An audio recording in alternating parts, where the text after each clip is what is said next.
and gentlemen, and welcome again to another episode of Footprints. I'm your host, Anthony Davis. I'm an educator at BHS, that's Beverly High School, for those folks who don't know. And joining me today, and by the way, first of all, if you're first tuning in, this is your first time tuning in, I want to say thank you for doing that. Stories that are on podcasts, you generally don't really get told. So this story right here, we're about to hear, is going to be pretty awesome. Sometimes these are the moments that shape us, the lessons, the setbacks, the wins, all the things that leave a mark or a footprint, we say. Today's episode's a little bit different, though, ladies and gentlemen. Check this out. We've got two guests today, which I'm really, really excited to have. They're both kind of building something together, and we're going to talk a little bit about that. Sean Okhuozagbon? Okhuozagbon. See, I knew he was going to correct me, but I like that. Sean Okhuozagbon and Isaiah Zohn, ladies and gentlemen, are student athletes, workers, and teammates, and they also are, check this out, co-creators of the nonprofit Straighten Up North Shore, which we're going to talk about, which is kind of cool.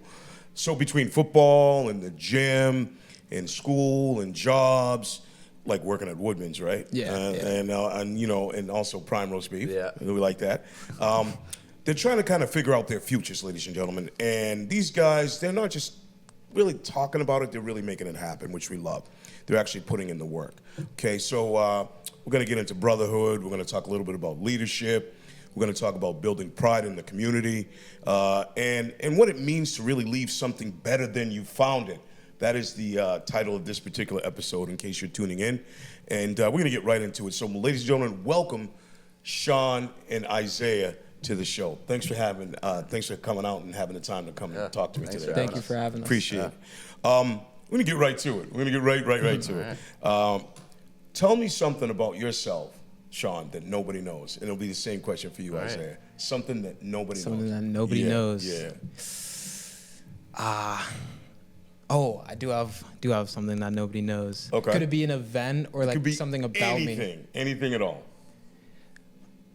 Okay, so I think it was second grade, I went to my older brother's friend's birthday party. It was at Cocoa Keys. And I didn't know how to swim, but okay. But everyone else was having fun in the pool, and I really wanted to have fun as well, so I jumped in. And didn't end well. Yeah, it didn't end well. Yeah. Well, it actually ended pretty well because you're here telling the story about it. Yeah. So it ended pretty good, but you're saying at the time it wasn't a smart decision to jump into the water because you didn't really know how to swim. Yeah. All right, that's all right. Isaiah, same question. Tell us about something about yourself nobody knows. I don't know if I have as good of a story as Sean just told, but yeah, I'm a big fan of music. I listen to music a lot. Ooh, I love music. Yeah, I don't think a lot of people know that about me. Okay. Yeah. All right. What type of genre of music do you like? I like rock. Okay. And like kind of like 80s. So a little AC/DC? Little bit, yeah. Okay. For the right time. Okay, Yacht rock, I like. Okay. Yeah, but older music. Older music. Yeah. So are we talking like Aerosmith? That's old. I like some Aerosmith. Okay, yeah, all right. I do too. Yeah. By the way, they're from Boston, in case you didn't know that. Oh, yeah. Yeah. So now, listen, before we kind of get into anything really crazy, who's more likely to wake up early, right, and get after it? Is it Sean or is it Isaiah? Who's going to hit the snooze button first? That's what I want to know. Oh, that's tough. I mean, what time do you wake up in the morning? I'm not one to be up early in the morning. Oh, okay. All right. I could be up early, but getting out of bed is okay. Yeah. All right. Yeah, well, I think Sean might have me beat on that one. Well, listen, ladies and gentlemen, Mr. Davis, sometimes, I like to hit that snooze button too. Yeah. So, you know what I mean? But, eventually you got to get up. Yeah. So there's that. Definitely. So tell me, who's the better overall athlete? Be honest. I think it's pretty close. Yeah, I definitely give it to Sean. Oh, okay. Sean's he's giving you the nod. Sean's a great athlete. He's being humble. Okay, so wait a minute. All right, I like this. Why is Sean getting the nod, Isaiah? I think not only is Sean a great athlete, but I think Sean's work ethic is very, very good. I mean, Sean started football his freshman year, didn't really play much. Sophomore year, kind of got the hang of it, and junior year was probably our best running back. and made headlines all around the state. Okay. So I think definitely great athlete. I love this fact that he's blowing you up as a teammate. That's awesome, Yeah. right? Because your success is his success. Exactly, That's the way yeah. it goes, Yeah. right? Yeah. I love that. I love that about you. Okay, Isaiah, this one's for you. What's something you respect about Sean that other people don't see? I mean, like I just mentioned, I think Sean has a very strong work ethic. I think when Sean has a goal in mind, he definitely chases after it. When it's something as in sports, lifting every day, or something in school like DECA, Sean's always getting after it, always putting the work in, not afraid. And even like with procrastination, Sean always gets himself to do it. Like Sean always gets the job done. Okay, all right. And the same question to you. Yeah, I was hoping to answer that, definitely. Isaiah's leadership, and I don't know if a lot of people notice just in the small things and just like, getting a small group or even a big group just together, he's very good at it. He's been playing football your whole life, right? Yeah. Yeah, so I could see how those leadership skills have developed over the time of his life. That is pretty cool, ladies and gentlemen. So now, when did you realize that you guys worked really well together and not just as friends? When did you realize that whole synergistic relationship? I think for me, I really realized it. Sophomore year, Sean and I, we both did not make it to DECA states. And I think we both had the same goal. We want to make it to DECA states. So we decided to become partners because we wanted to take it serious. And when we started making our project this year, Straighten Up the North Shore, Right. it evolved into something, and we worked and worked and worked, and we had events, and we really realized that it wasn't just working together to make it to states. We actually made something bigger than that, and we really worked out well together. So I think throughout that, I really realized me and Sean worked well together. Yeah. Wow, that's lovely. Yeah. I Also, love that. Could I add on to that? Yeah, absolutely, so 100%. I think that, with DECA, I think our relationship on the field, I think was already good, but I think DECA just transformed it and made it something even more than just teammates because, teammates can be teammates, but at the end of the day, some of them aren't always friends. Yeah. But I feel like me and Isaiah, really have that connection and, working on DECA and those late nights, just working together, working on the project and other schoolwork just really gave us the connection that we have now. I love that. I love that. So, you're right. Teammates don't always become friends, but it's always an extra bonus when that happens, right? Yeah. Because now it's easy to work with that guy as opposed to just seeing him as a teammate only, which is awesome, right? Kudos to you guys. Now, let's talk about your footprints a little bit. What do your parents do for a living, Sean? My mom is a nurse, and my dad works with special needs people. Okay, so let's think about fast forward now to where you are right now in high school. Are you thinking about a career in any of that, or what are you thinking about no, doing? I am not. Right now, I'm thinking about just business and finance, Okay. finance major maybe. Okay, in college. it's not too bad. Yeah. Talk to Mr. Pittman. He'll take care of you. For sure. Isaiah, same question. Your Yeah, parents, what kind of footprints did they put on you? Well, both my parents are chiropractors. Oh. Yeah. I could use my back being cracked right now. I could use definitely that. a nice resource to have playing football and just contact sports in general. For sure. Yeah, I don't know if I'd ever want to follow in that. It's a lot of paperwork. A lot of schooling. Yeah, a lot of schooling. I think I might stay away from that field, but No doubt. Yeah. Well, you know what? I can tell you guys have really, really, really great parents. Why?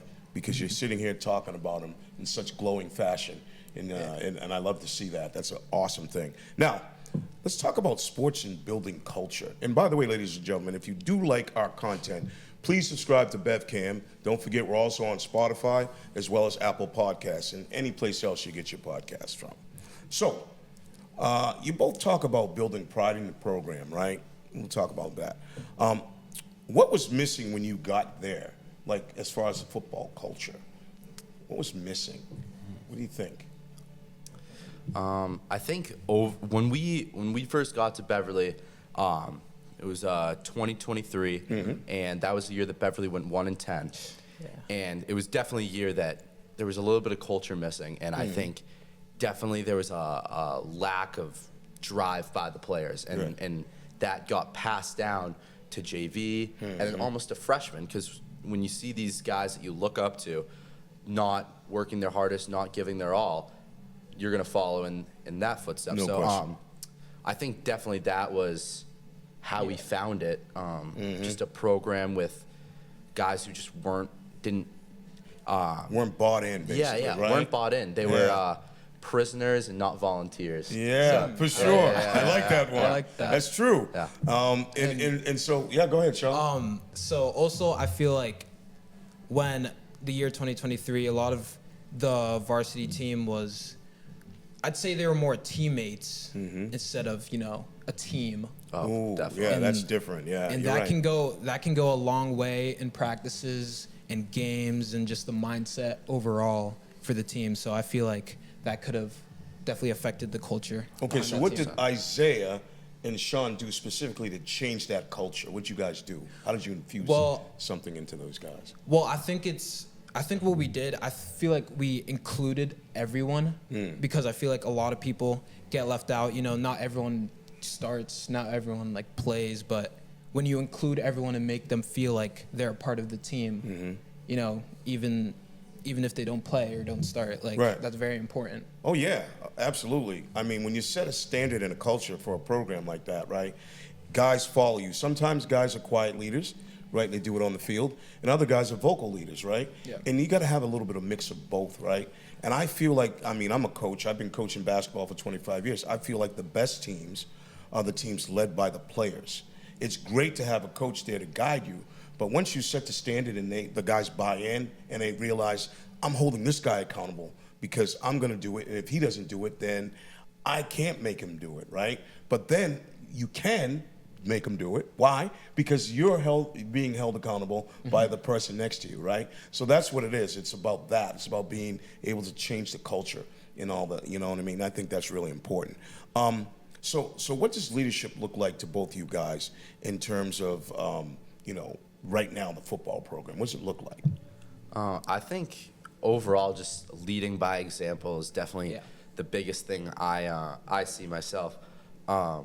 Just in school, the first thing that everybody is going to be the school. So if you're doing your work, you're not skipping class, you're just not roaming the hallways, if you're just doing what you should be, that sets an example for all the younger guys to follow. Because at a certain point, those younger guys are going to see it's not cool anymore to skip class, not do my work, fool around. That's not cool. Exactly. What's cool is going to class, getting good grades, playing football, and having a good time. So I think that's Setting the definitely standard, what I we say, want. right? And That's what we're doing. I love it. Yeah, and Go ahead. also that translates to the weight room as well. When you're giving Very important. giving your all, giving 100%, someone's gonna look at you and be like, yeah, I want to be giving it my all too. I want to see how far I can go. Instead of when you're slacking off, they feel like, hey, if he's taking that rep off, if this varsity starter is taking his rep off, I can take my rep off as well. And then it's a domino effect, really. Right. For sure. Yeah, and For so sure. it just starts really at the bottom, I and love it that. works its way I up. love that. So you're setting the standard, making sure everybody's doing what they need to do. Now, Yeah. have you ever had to check a teammate who wasn't really following that standard? Have you ever had to say, hey, dude, what are we doing here?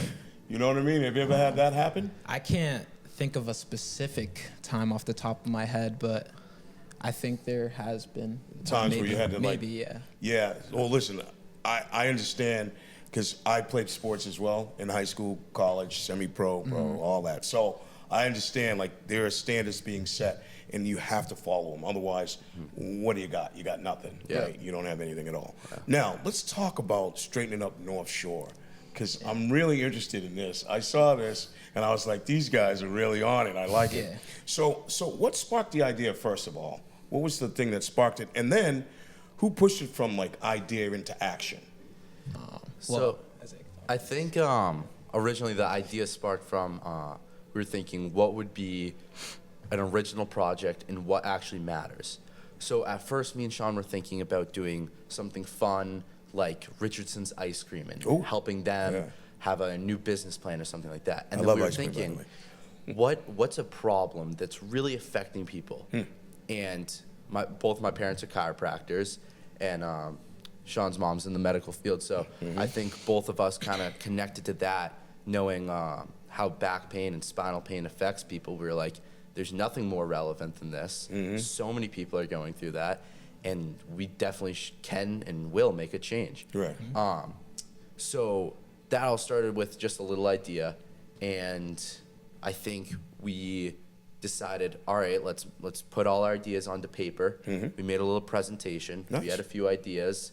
We made a little quiz, and we had made an Instagram and had a lunch booth outside the lunchroom, and people just walked by and learned about spinal health, how to prevent back pain, all those things. Just simple things they could do 5 minutes out of the day. Right. And it was just putting, like, I think we always thought of it as something real.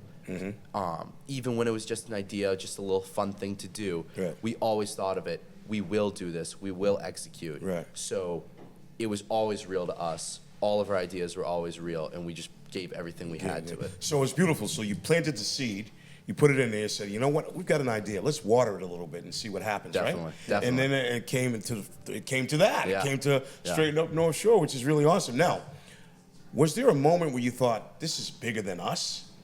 Where it started to really kind of get really big and people were seeing things? Like, was there a moment where you're like, ooh, I got a little clarity. Like, how did this happen? Right? Did you have that aha moment? Go ahead. Yeah,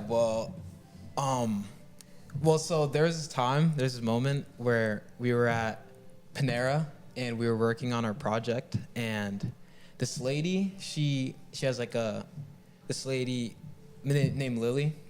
She came up to us and she actually overheard us talking about our project, and she was really interested, and she talked to us about how she had back pain as well. Wow. And yeah, and she had been like suffering it for a while, and so like she just talked to us about it, and she was really intrigued into our project, and that's when we thought, like, you know, this is so much like bigger than us, and like, how about that? yeah, Right? Definitely. So that's crazy. Someone overhears your conversation, and all of a sudden it's like, wait a minute, I need help with that. That's awesome. Yeah. That just goes to show you guys are on the right track, Yeah. right? When you're doing something positive for the world, which is awesome. Now, if someone your age wants to start something like this, right?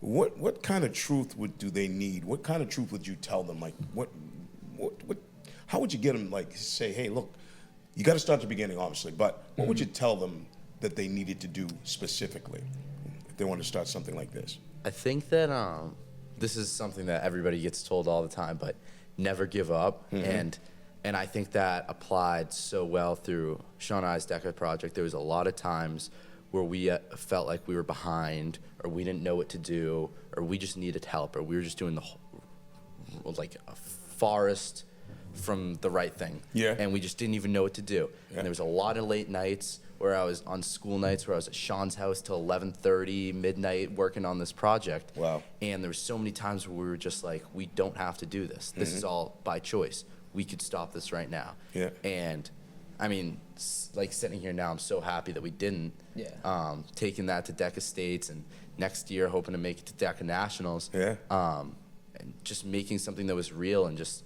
helped people.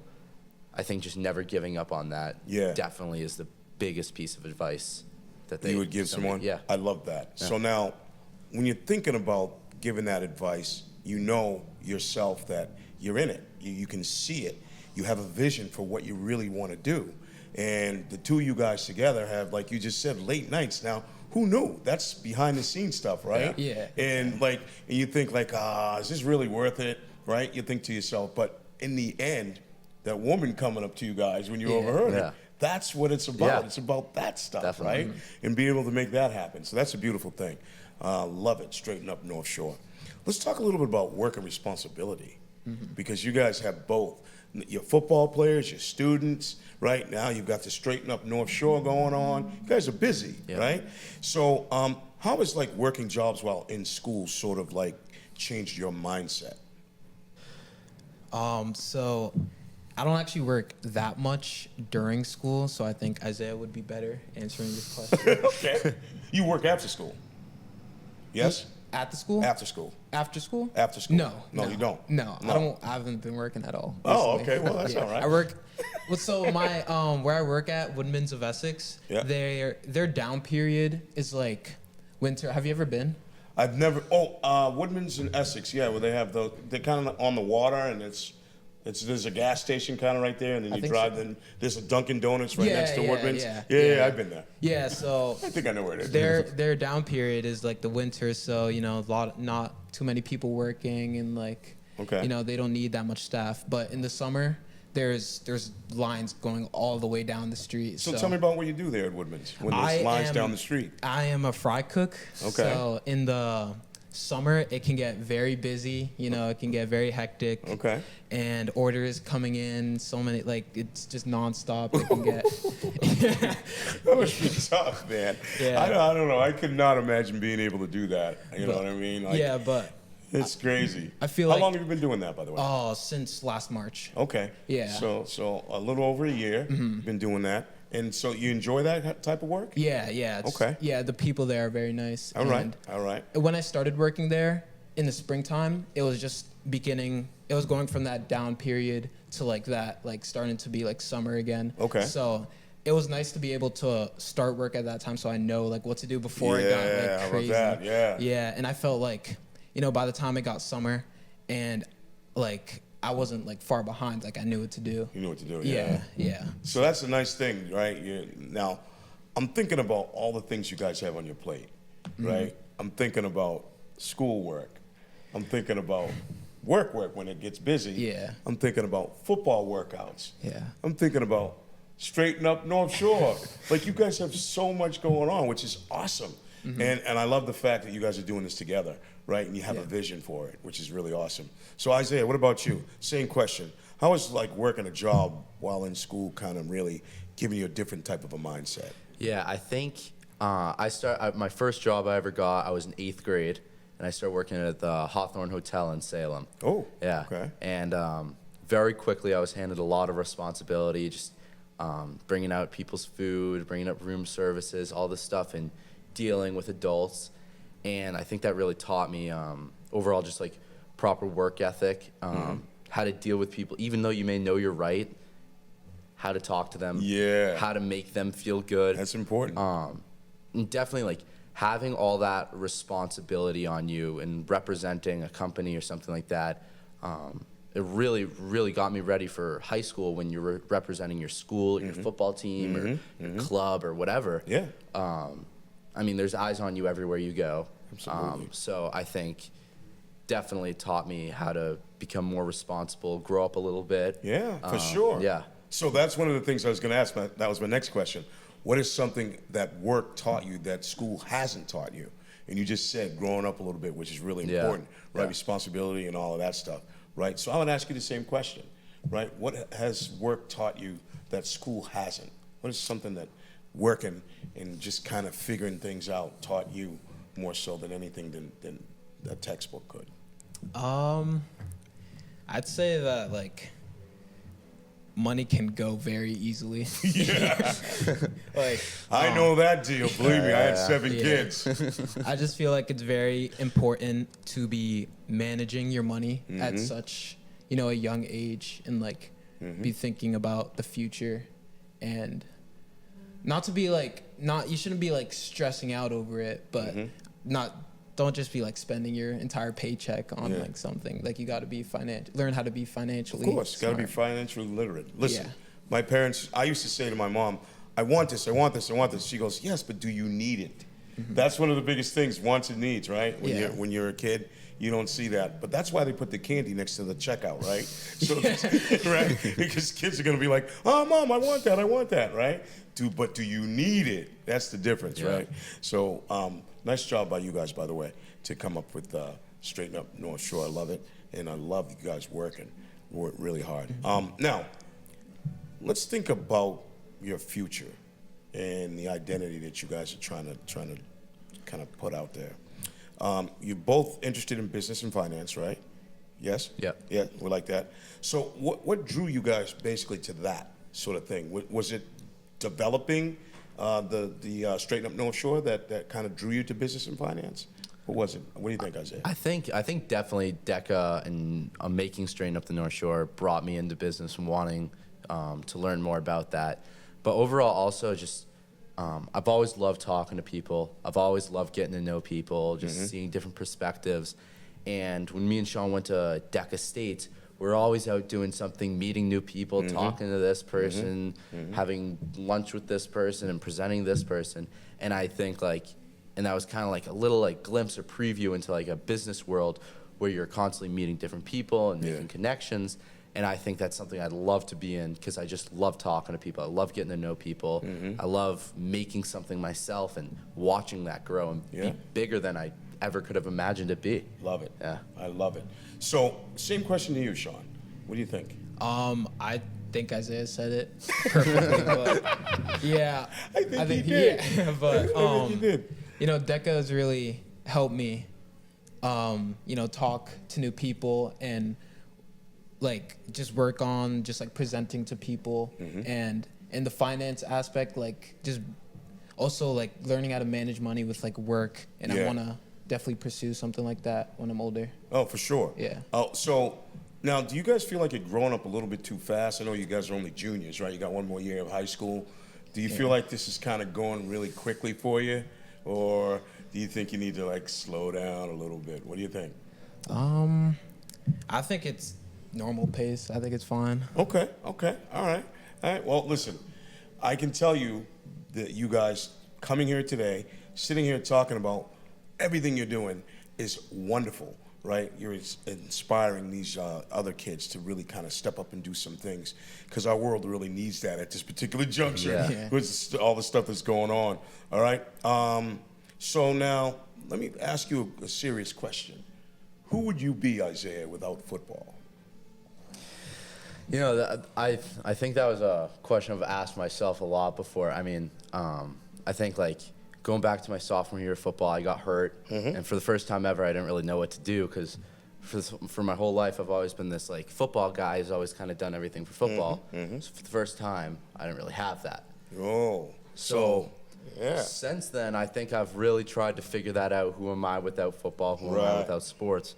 And I think I definitely now recognize how much of a people person I am. Like I said, just wanting to talk to people. And I think I'm a hard worker, and when I have something I want to do and I find relevant and I find that I can turn into something good, I will work as hard as I possibly can for that. And I think that translates onto the field, to the classroom, college, life, anything. I think that's kind of who I am. I love that. Same question to you, sir. Who are you without football? Talk to me about it. I've also been thinking about that. And, when I came into high school freshman year, and I didn't play any sports before, I didn't play any organized sports before that. And I really wanted to. And I didn't want to just do nothing. So I signed up for football, not knowing much about football. And then I fell in love with, I'd say I fell in love with football. Yeah, and for sure. Now, I think everything I do is probably for football, and I'm thinking how can this benefit me, or does this improve me for football, And I'm not sure what it's gonna be like after high school if I don't go to college for football. Okay. That's all right. Well, listen, as my parents used to say, you'll cross that bridge when you come to it, right? Yeah. You'll kind of figure things out. You'll connect the dots, right? And you'll just follow those breadcrumbs. It'll lead you to wherever it is you're supposed to be. Yeah. Trust me, your purpose in life will be fulfilled. You'll find it, without a doubt. So how does success look like for you guys in, say, 5 years from now? You're out of high school, you're doing your thing, you're out in the real world. What does success look like to you, Isaiah, 5 years from now? 5 years from now, I think I like to see myself successful, out of college, I think, or and with a job. Okay. Either making my own business, building that up, or working for somebody else, helping their business, and just being happy overall. I think definitely that's something my parents always taught me, is that you could have all the money in the world, but that never means you're going to be happy. It's true. So I think... Wise parents, by the way. Yeah. Shout out to Isaiah's parents. Yeah. What are your parents' name? Lee and Heidi. Lee and Heidi. Yeah. Shout out to them. Indeed. I like that. Definitely so. All right. Same question for you, Sean. I'd say success in 5 years is out of college, good job, Okay. good paying job that I enjoy, and just, family's healthy. There's no problems Yeah. going on with Okay. anyone in my family. And Okay. that's pretty much it, honestly. That's all you could. Oh, I love that. I Really love ask that. for. Trust me.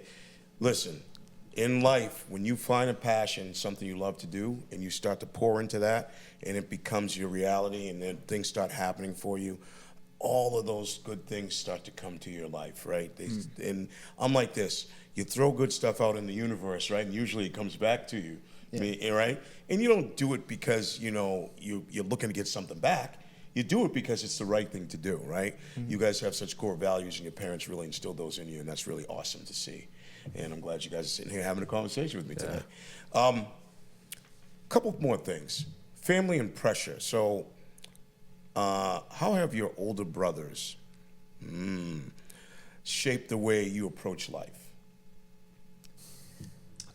My older brother, who some may see as the exact opposite of me, never really played a sport, not the most outgoing person, kind of kept more to himself.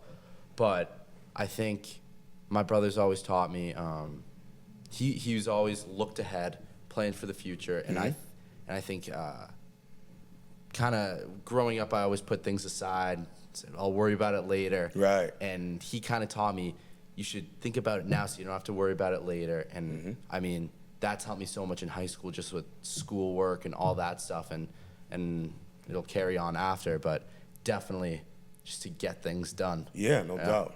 Same question to you, Sean.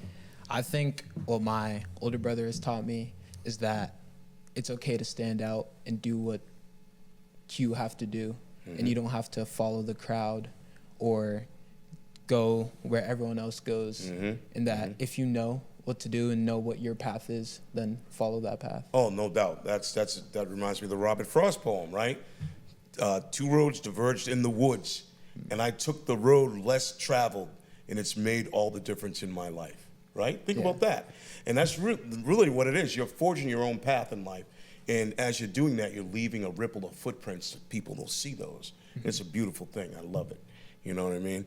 Now, do you guys feel any pressure to kind of live up to anything, like, or to create something? Do you feel any type of pressure, Isaiah, to live up, or? Yeah, I mean, I think my whole family, or my dad and his brothers, we're all great athletes, and my brother is a little smarter school-wise than me. So I think growing up, I always kind of felt pressure to, like, a little bit to be like that, be like my parents.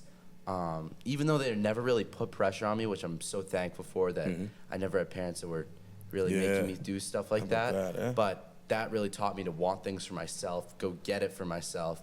But yeah, I like putting pressure on myself, and I like pressuring myself into doing things I wouldn't regularly do. Yeah. Well, that's a good thing, right? Yeah. There's two types of pressure: the pressure you apply on yourself, and the pressure people apply on you. Now, and also pressure bursts pipes. So which are you? Which person are you, right?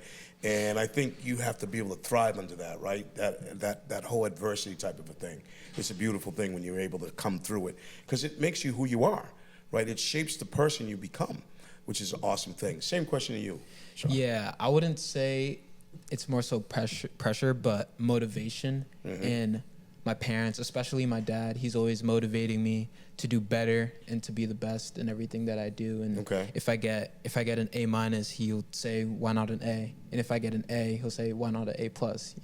It's things like that. He's always motivating me to be the best that I can. Listen, that's the beauty of footprints, right? You're doing the best you can with what you have, right? And everybody's doing that in life. So the beautiful thing is your father's inspiring you to do that, to push forward and be you as you're doing it, which is a beautiful thing. Now, this is a question I contemplated asking, but I'm going to ask it anyway. Isaiah, tell us, when was there a time that you failed at something? I think when ever since I was young, I've always been going to different schools. I started in Waldorf School in Beverly. I don't know if you know where that is. Oh, yes. And I transferred over to Salem schools, And I just saw so many different groups of people and how people act and parents and lives and everything. So when I was transferred from Salem, where I live now, Collins Middle School, to Beverly, I think for my whole freshman year, I think I kind of felt like I was always failing because I didn't feel like I was really well prepared. Yeah. So whether it was school or meeting people, I was just so unfamiliar with a whole new town, new people, new teachers and school and everything. And I just felt like I failed. And then looking back now, I learned so much my freshman year. I mean, I'm such a different person now than I am my freshman year. And I'm so happy with who I am now just because of Beverly and who it's turned me into. So, can I say that experience of going through all of that has made you the person you are today, right? If you didn't go through all of that, you wouldn't be Isaiah who you are right now. Definitely not. Right? You wouldn't appreciate that tough time back there. And now you've come through that, right? As they say, the sun usually always shines, and now it's shining on you because you went through that tough time. And it's a good thing. Same question to you, Sean. What do you think? When was a time you failed? Does it have to be in a class? Can be anything. You tell me whatever it is. So I failed my driver's license or my road test, and and that was a time I failed. You failed the road test? Yeah. All right, just once though, right? Twice. I'm working. Okay. Well, ladies and gentlemen, you heard it here first. Sean failed his road test twice. It's okay. Do you have your license now? Not currently, no. Not currently, no? But I was going to say, coming. let me leave first before you get in your car. No. I'm kidding. You did great. You listen, that's okay. Failure's part of life. Failure's part of growth. All of that is going to happen, right? The biggest thing is you have to keep trying. Otherwise, once you quit, that's permanent. And you don't want to be able to do that, right? You want to be able to continue to grow as a person. Yeah. Okay? I think that's really important. One of the biggest things that I think that we can do as people is recognize our faults, understand them, realize, ladies and gentlemen, that we have them, and then as we're doing that, what do? We recognize them, and then we kind of work on them, right, to the best of our ability. One of my favorite things I would say is, don't let conditions in which you were planted determine how you will grow in life. Think about that. See if I can say that again, right? Don't let conditions in which you were planted determine how you will grow in life. Because I think that's one of the biggest things that we all think, I'm a victim of my circumstances, right? Oh, woe is me. No. It doesn't matter where you start. It's the journey and where you finish. And that's the beauty of Footprints in doing those things that you really love to do, right? And I'm so happy you guys came today and we had this great conversation. Yeah, it was awesome. it's great. All right. Now, couple things I want to ask. One specifically you. If you could have dinner with anybody, dead or alive, star athlete, no athlete, musician, whoever, who would it be, Sean? Who would it be, Isaiah, and why? I think it would probably be my grandfather. Ooh, I who's like it. Not with us. I never got a chance to meet him, and Okay. I think my whole life I've always just heard stories about him. All right. Tell us a story, dude. What's one of the stories you heard about your grandfather? This is just a small story, but It's okay. just I heard he would every single night always have a bowl of ice cream. Every single night, no Love matter ice what, cream. with some pretzels on top. Yeah. And I don't know, he was a big runner and just like a big family guy, built a company himself. Wow. And built it up, and I think he just instilled so many things that I want to have in my future. Okay. And through all these stories and and my dad and his brothers and my grandma and everything I've learned from them, I just see he's a great guy, and He's I'd a love great to guy. have, You love to have dinner with him, definitely love huh? to have dinner with him. I yeah. hear that. You know, it's funny. I didn't used to love ice cream, but suddenly I acquired a taste because my granddaughter, like last year we would like get milkshakes and stuff, so it was pretty cool. And all of a sudden I'm on ice cream. Yeah, now you're hooked? Yeah, I'm hooked. I'm hooked now. Sean, same question to you. If you could have dinner with anybody, dead or alive, doesn't matter who it is, Could be an athlete or a musician or anybody that you know. Who would it be and why? It'd have to be my late grandmother. Okay. And she actually doesn't speak English, but I know a few words in her language. All right. So I'd be able to communicate with her. Say a couple of words in the language. I think I'm good, but, but yeah, I'd probably just talk to her and give her a hug. Okay. Because, I don't think I gave her, a proper goodbye before she traveled. Yeah, no doubt, yeah. no doubt. It's funny that you said that because I think we all have that in, a person that we wish we could kind of get back some time with. My parents, my dad was very influential in the way that I am and shaping me into an educator and the person that I've become. My mom was really instrumental in that too. My mom was a respiratory therapist at New England Baptist Hospital for 35 years. My dad was a lawyer. So, and they shaped me into the person that I am and gave me the core values and they poured into me as much as they can. And then I just took those options and ran with it. And here we are sitting here today having a great conversation. Ladies and gentlemen, I hate that the clock on the wall is ticking, but it's time for us to go, unfortunately. And that was Sean. Say your last name again? Okhuozagbon. Okhuozagbon. I got to say that 5 times fast.